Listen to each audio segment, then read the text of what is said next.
सबको मेरा नमस्कार। आज मैं हिंदी के इतिहास ग्रंथ और लेखक के बारे में कुछ कहना चाहती हूँ।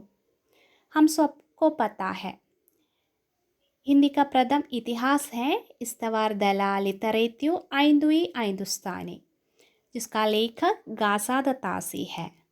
गासाद तासी ने अपना इतिहास ग्रंथ दो भागों में विभाजित किया है। पहला भाग 1839 में प्रकाशित हुए और दूसरा भाग 1847 में। तासी का इतिहास ग्रंथ फ्रेंच भाषा में लिखे हुए हैं। दूसरा इतिहासकार है शिवसिंह सेंगर। शिवसिंह सेंगर का इतिहास ग्रंथ है शिवसिंह सरोज, जिसकी भाषा हिंदी ही है और इसका प्रकाशन काल 1883 है। ഗാസാദ താസി ഫ്രഞ്ച് ഭാഷയിലെ ഇതിഹാസം എഴുതിയിട്ടുള്ളതെങ്കിൽ ശിവസിംഗ് സേങ്കർ ഹിന്ദിയിൽ തന്നെയാണ് ഹിന്ദിയുടെ ഇതിഹാസം എഴുതിയത്. हमको कह सकते हैं हिंदी में लिखा हिंदी साहित्य का पहला इतिहास शिवसिंह सरोज है. तीसरा इतिहास ग्रंथ है the modern vernacular literature of Hindustan. Grierson ने अपना इतिहास इंग्लिश भाषा अंग्रेज़ी भाषा में लिखा हुआ है और इसका प्रकाशन काल 1889 है. आगे श्याम सुंदर दास कृत हिंदी गोविंद रत्नमाला 1909. मिश्र बंधु द्वारा लिखित मिश्र बंधु विनोद, जो 4 भागों में विभक्त है. पहला 3 भाग 1913 में प्रकाशित हुए और 14 भाग 1934 में. മിശ്രബന്ധുയുടെ ഇതിഹാസ ഗ്രന്ഥം, അതായത് മിശ്രബന്ധു വിനോദ് 4 ഭാഗങ്ങളിലായിട്ടാണ്. 4 ഭാഗങ്ങളുണ്ട്. അതിൽ ആദ്യത്തെ 3 ഭാഗങ്ങൾ 1913 പ്രസിദ്ധീകരിച്ചിട്ടുണ്ട്. നാലാമത്തെ ഭാഗം 1934. जिसके अंतर्गत 5000 कवियों के बारे में लिखा है. हमको कह सकते हैं जो एक विशाल इतिहास है, क्योंकि शुक्ल जी ने मिश्रबंधु विनोद के आधार पर रीतिकाल के कवियों का विवेचन की. शुक्ल जी തൻ്റെ ഇതിഹാസ് ഗ്രന്ഥത്തിൽ രീതികാലത്തിലെ കവികളെ പറ്റി മിശ്രബന്ധു വിനോദ് അടിസ്ഥാനപ്പെടുത്തിയിട്ടാണ് എഴുതിയിട്ടുള്ളത്. മിശ്രബന്ധു വിനോദിൽ പറഞ്ഞിട്ടുള്ള കവികളുടെ അടിസ്ഥാനത്തിലാണ് ശുക്ലജി തൻ്റെ രീതികാലത്തിലെ കവികളെ ഉൾപ്പെടുത്തിയിട്ടുള്ളത്. मिश्रबंधु माने एक कवि नहीं है. मिश्रबंधु सिर्फ एक व्यक्ति नहीं है. मिश्रबंधुओं में 3 व्यक्तियाँ आते हैं: श्याम बिहारी मिश्र, गणेश बिहारी मिश्र, शुकदेव बिहारी मिश्र. अगला है राम नरेश त्रिपाठी द्वारा लिखित इतिहास ग्रंथ, जिसका नाम है कविता कौमुदी. प्रकाशन काल 1917 है. आगे वियोगी हरिकृत व्रज माधुरी सार. प्रकाशन काल 1923. फिर आते हैं पद्मलाल पुन्नालाल बख्शी, जिन्होंने हिंदी साहित्य विमर्श नामक इतिहास ग्रंथ लिखा हुआ है.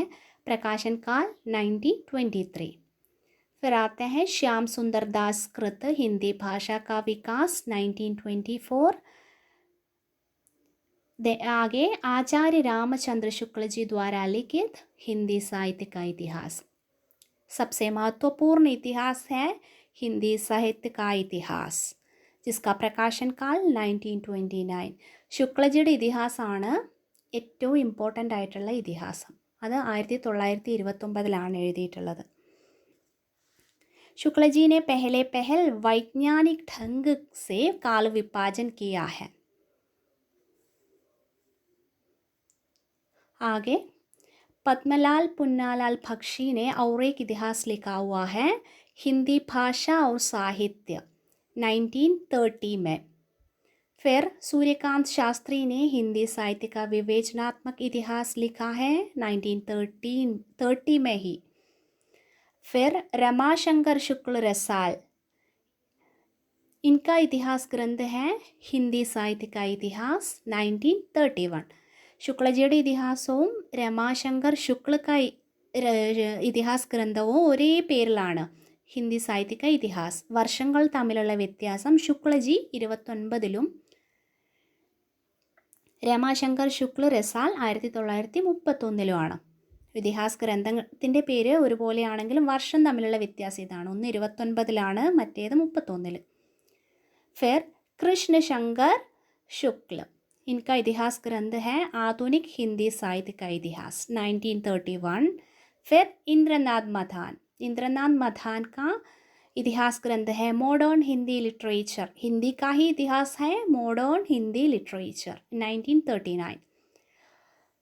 और एक इम्पोर्टेंट इतिहास ग्रंथ है आचार्य प्रसाद द्विवेदी द्वारा लिखित हिंदी साहित्य की भूमिका. द्विवेदीजिയുടെ ആദ്യത്തെ ഇതിഹാസ് ഗ്രന്ഥമാണ് ഹിന്ദി സാഹിത്യ की भूमिका, जिसका प्रकाशन काल 1940 है. फिर लक्ष्मी सागर वार्ष्णेय द्वारा लिखित आधुनिक हिंदी साहित्य 1941. फिर आते हैं व्रजरत्न दास खड़ी बोली हिंदी साहित्य का विकास 1941. राहुल सांकृत्यायन द्वारा लिखित हिंदी काव्यधाര 1945. രാഹുൽ സാങ്കൃത്യായത്തിൻ്റെ ഇതിഹാസ് ഗ്രന്ഥമാണ് ഹിന്ദി കാവ്യധാര, 1945 എഴുതിയിട്ടുള്ളത്. फिर टीकम सिंह तोमर द्वारा लिखित हिंदी वीर काव्य 1945. नंद दुलारे वाजपेयी द्वारा लिखित हिंदी साहित्य 20वीं शताब्दी 1945 തന്നെയാണ് അതും. और एक इतिहास ग्रंथ है नंद दुलारे वाजपेयी का आधुनिक हिंदी साहित्य. ഇയർ കറക്റ്റായിട്ട് ഇവിടെ ഇല്ല. ശ്രീ നാരായൺ ചതുർവേദി द्वारा लिखित आधुनिक हिंदी का आदिकाल. आगे आते हैं आचार्य प्रसाद द्विवेदी द्वारा लिखित ഇതിഹാസ ഗ്രന്ഥ ഹിന്ദി സാഹിത്യ का आदिकाल. വേറൊരു ഇതിഹാസ ഗ്രന്ഥമാണ് ഹിന്ദി സാഹിത്യ का आदिकाल 1952. ദ്വിവേദിയുടെ ആദ്യത്തെ ഇതിഹാസ ഗ്രന്ഥമാണ് ഹിന്ദി സാഹിത്യ की भूमिका 1940. പിന്നെ വരുന്നത് ഹിന്ദി സാഹിത്യ का आदिकाലാണ് 1952. फिर द्विवेदी द्वारा ही लिखित हिंदी साहित्य उद्भव और विकास 1953. बच्चन सिंह द्वारा लिखित हिंदी साहित्य का दूसरा इतिहास. फिर नलिन विलोचन शर्मा द्वारा लिखित साहित्य का इतिहास दर्शन 1997. नलिन विलोचन ശർമ്മയുടേത് സാഹിത്യ का इतिहास दर्शन ആണ്. സുമൻ രാജീകൃത് ഹിന്ദി സാഹിത്യ का आधा इतिहास 2003 എഴുതിയിട്ടുള്ളത്. इतना ही इतिहास के बारे में, इतिहास और लेखक के बारे में. धन्यवाद.